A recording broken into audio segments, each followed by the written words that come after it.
Find acceleration of mass m1, m2, m3 in the given pulley mass system. इस पुली mass system में m1, m2, m3 का acceleration हम लोगों को निकालना है। m1 का value 1 kg, m2 2 kg, m3 equal to 3 kg। ठीक है, सो इसको निकालने के लिए सबसे पहले कुछ एनालिसिस कर लिया जाए इस गिवन पुली मास सिस्टम का। सो देखिए, सबसे पहले हम लोग आते हैं टेंशन के ऊपर। ठीक है, so let this tension is T1, इसको हम लोग T1 मान लेते हैं। ठीक है, सो सेम थ्रेड है, सो ये भी T1 हो जाएगा। सो अगर ये टेंशन T1 T2 है, पुली आर मासलेस, यहाँ लिख लीजिए पुली आर मासलेस। ठीक है, पुली मासलेस है, किसी भी पुली का मास नहीं है। सो इस पुली के लिए let's say it is P1 and this is P2। ठीक है, सो P2 पुली में अगर इसका मास 0 है, लेट्स से ऊपर का जो टेंशन है ये हम लोग T2 मान लेते हैं। ठीक है, सो T1 नीचे, यहाँ भी T1 नीचे। ठीक है, so that means 2T1 minus T2 equal to mass of pulley MP2 into इसका एक्सलेशन मान लीजिए कुछ भी है, ABC कुछ भी मान लीजिए। ठीक है, सो मास 0 है, सो ये प्रोडक्ट क्या हो जाएगा, this becomes 0, so that means 2T1 का वैल्यू T2 हो जाएगा। ठीक है, सो T2 का वैल्यू 2T1 आएगा, मीन्स इस थ्रेड में टेंशन यहाँ पर T2 हो जाएगा। ठीक है, और T2 का वैल्यू कितना आ जाएगा, 2 टाइम्स T1। क्लियर हो गया। ठीक है, अब देखिए, जब ये टेंशन T2 है that is 2T1, so 2T1 है तो इसका मतलब क्या होगा, यहां पर ये T1 होना चाहिए। ठीक है, सो दैट मीन्स यहां भी T1 होगा। अगर इस तरह से नहीं लेते हैं तो मान लीजिए इस टेंशन को T2 है, इसको अगर हम मान लो T3 मान लीजिए, T3 मान लेते हैं अगर इसमें टेंशन। सो T3 देखिए इस पुली के लिए आई है, P1 के लिए। सो P1 के लिए क्या होगा, T3 यहाँ ऊपर हो जाएगा, ये भी T3 ऊपर हो जाएगा। डैट मीन्स नीचे की तरफ 2T3 होना चाहिए।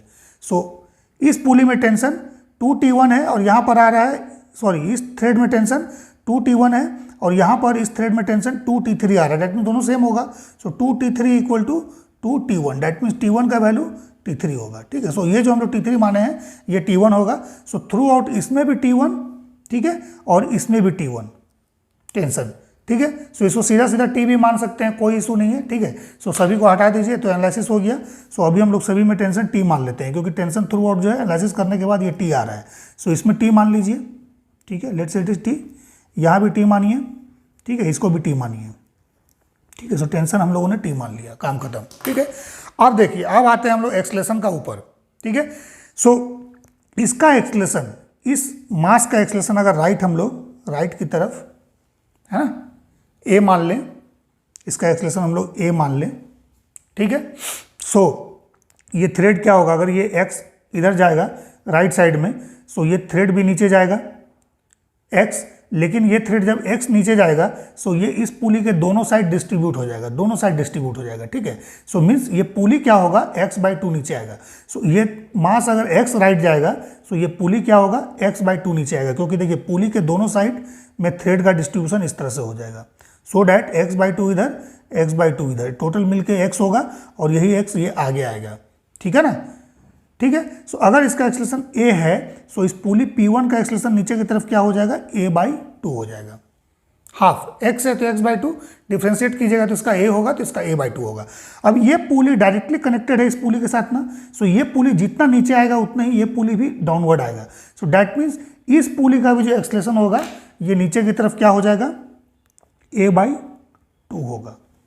क्लियर हो गया, A/2 इसका भी होगा। ठीक है, अब हम लोग मान लेते हैं कि इस मास का एक्सलेशन इस पुली P2 के रेस्पेक्ट में ऊपर की तरफ A1 है।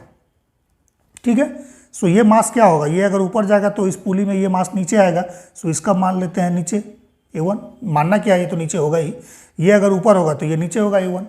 ठीक है, किसके, इसके रेस्पेक्ट में। ठीक है, बट ग्राउंड पे बैठा हुआ ऑब्जर्वर को क्या दिखेगा, ये मास अगर राइट जाएगा सो ये पुली नीचे आएगा, तो ये पूरा का पूरा सिस्टम ये वाला जो है ये नीचे आएगा। ठीक है ना, जब ये पूरा नीचे आएगा तो ग्राउंड पर बैठा हुआ ऑब्जर्वर को भी पूरा नीचे आते दिखेगा। डैट मीन्स ये मास भी नीचे आते दिखेगा, ये मास भी नीचे आते दिखेगा। ठीक है ना, नीचे की तरफ डाउनवर्ड आएगा। ठीक है, सो इसका नेट एक्सलेशन इस मास का विथ रिस्पेक्ट टू ग्राउंड क्या होगा, फिर से मैं बोल रहा हूँ, ये जो एक्सलेशन है ये विथ रिस्पेक्ट टू पुली है P2, यहाँ ये भी with respect to pulley P2 है, ठीक है, but with respect to ground, ठीक है, एक्सेलरेशन ऑफ m2 ये क्या हो जाएगा, तो देखिए ये सिस्टम पूरा a/2 नीचे आएगा, है ना, और ये a1 ऊपर जाना चाहेगा, ठीक है। ग्राउंड पर बैठा हुआ ऑब्जर्वर को नीचे आता हुआ दिखेगा, दैट मीन्स a/2 का वैल्यू ये ज़्यादा होगा, ठीक है।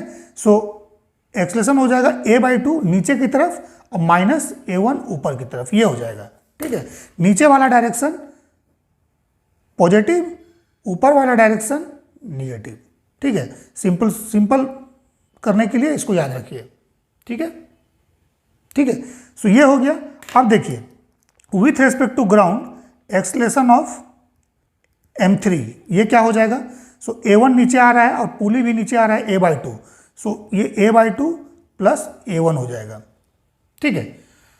अब जब ग्राउंड से देखेंगे सो ये नीचे की तरफ आ रहा है ना, ये मास भी, दैट मीन्स इसका नीचे का फोर्स आपको ज़्यादा मानना होगा m2g, जैसे हम लोग कंस्टेंट रिलेशन डेवलप करते हैं उसमें सॉल्व करते हैं। अब यहाँ पर बेसिक गलती यही होता है, ठीक है। अगर आपने कर दिया this t minus m2g equal to m2 into इसका एक्सलेशन, रॉन्ग हो जाएगा, ठीक है। आपको हमेशा नीचे का फोर्स को ज़्यादा मानना है सिर्फ इसके लिए, ठीक है, जो नीचे आ रहा है। एक और वीडियो हमने बनाया है उसको भी आप लोग देख सकते हैं, ठीक है। सो इसका इक्वेशन लिखिए। सो इसका इक्वेशन जब लिखिएगा तो देखिए क्या होगा, m2g minus t tension is equal to m2 into this acceleration. So ये क्या है, a/2 माइनस a1, ठीक है। वैल्यू कितना है मास का, 2 kg है, so 2g minus t equal to 2a/2 minus a1, ठीक है। इसको सेकेंड इक्वेशन मान लीजिए। फर्स्ट तो यही हो जाएगा, फर्स्ट इक्वेशन भी मैं यहाँ लिख देता हूँ, इसमें कोई कंफ्यूजन नहीं है, फर्स्ट इक्वेशन यहाँ लिख देते हैं, ठीक है। So t equal to m1 into a, ये फर्स्ट इक्वेशन हो गया, t equal to m1 into a, ठीक है। सो t का वैल्यू क्या आ जाएगा यहाँ पर, m1 का वैल्यू 1 kg है, so t equal to a, ये इक्वेशन 1 है, याद रखिए, t equal to a first इस मास के लिए, ठीक है, निकल गया। सेकेंड हमने इसके लिए लिख दिया। अब थर्ड लिखिए, फिर m3g को ग्रेटर मानिए क्योंकि ओवरऑल एक्सेलरेशन हम लोग ये डाउनवर्ड माने हैं नीचे की तरफ, ठीक है, नीचे की तरफ, ये नीचे की तरफ। तो क्या हो जाएगा, m3g minus t tension same है, सो m3 into a/2 plus a1, ठीक है। सो ये इक्वेशन आपको देगा 3g माइनस t, क्योंकि m3 3 kg है ना, equal to 3a/2 plus a1, ठीक है, third equation.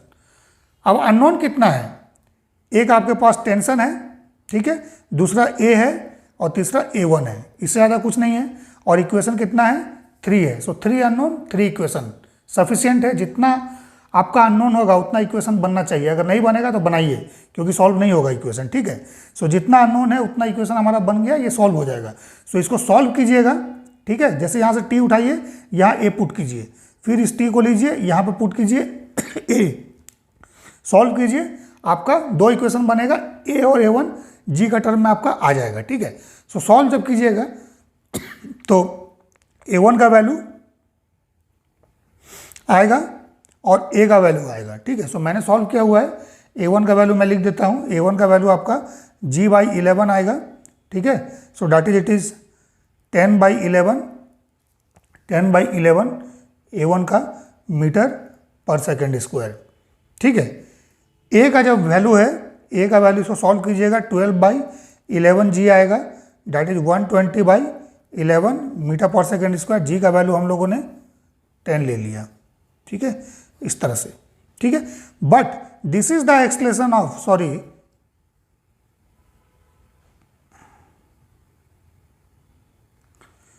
This a1 is not the acceleration of m2 and m3। ये जो a1 एक्सलेशन है ये m2 m3 का इस पुली के रिस्पेक्ट में है, P2 के रिस्पेक्ट में, ठीक है, ग्राउंड के रिस्पेक्ट में नहीं है। आंसर जब आपको निकालना है ग्राउंड के रिस्पेक्ट में निकालना है, but acceleration of mass m1 इसको तो हम लोग a माने हैं, सो ये आपका डायरेक्ट यही वाला हो जाएगा, ठीक है। This is the acceleration of m1, ठीक है, दैट इज 1 kg मास, ठीक है।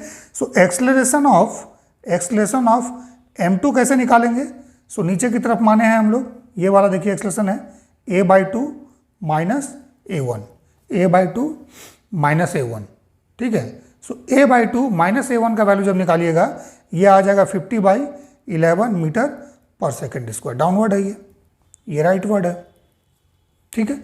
सिमिलरली एक्सलरेशन ऑफ m3 निकालिएगा, कैलकुलेशन आप लोग कर लीजिएगा। So a by two plus a one, a by two plus a one, ठीक है। So a by two plus a one कीजिएगा, so this is 70/11 metre per second square, ठीक है। ये भी डाउनवर्ड होगा, ठीक है। सो इस तरह से हम लोग इस क्वेश्चन को सॉल्व कर सकते हैं।